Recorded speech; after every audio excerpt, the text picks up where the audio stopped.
My fellow countrymen and women, we cannot continue like this.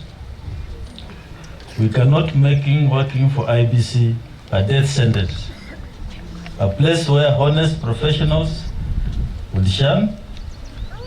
Our job is to prepare a register of voters, not to prepare a register of our murdered staff members.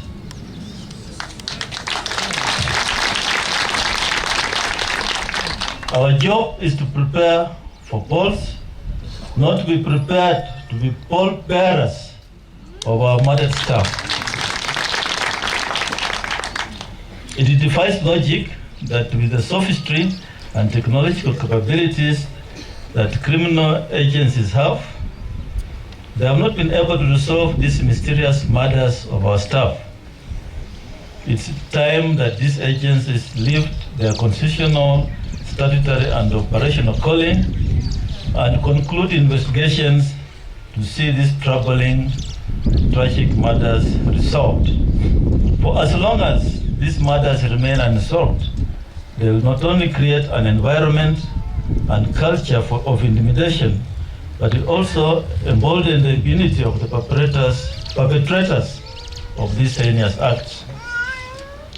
Serving in IEBC, such a vital institution in our constitutional order and democratic framework, should not be an inherently hazardous occupation.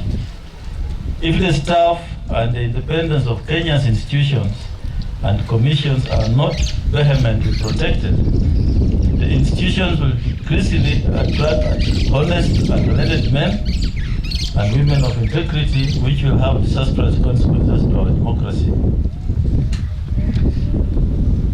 My fellow countrymen and women, if we do not stop the bell from tolling for IEBC, the bell shall surely toll for all our independent institutions and the country at large.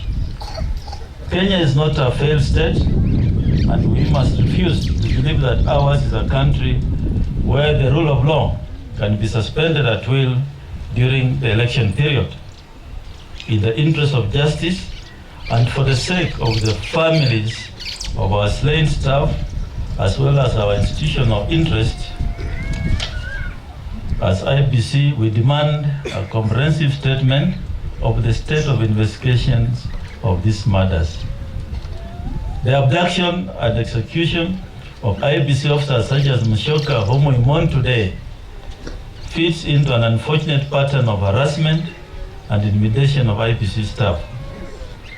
In this general election, the abuse of staff reached a very unimaginable scale.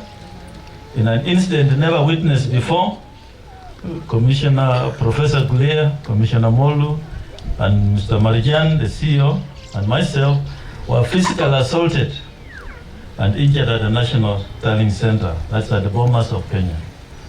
These shameless attacks, amounting to election offenses, were perpetrated by, among others, persons regarded as national leaders in the full view of the whole nation and the whole world. To date, no one has been arrested for crimes committed against senior constitutional office holders seen live on national television.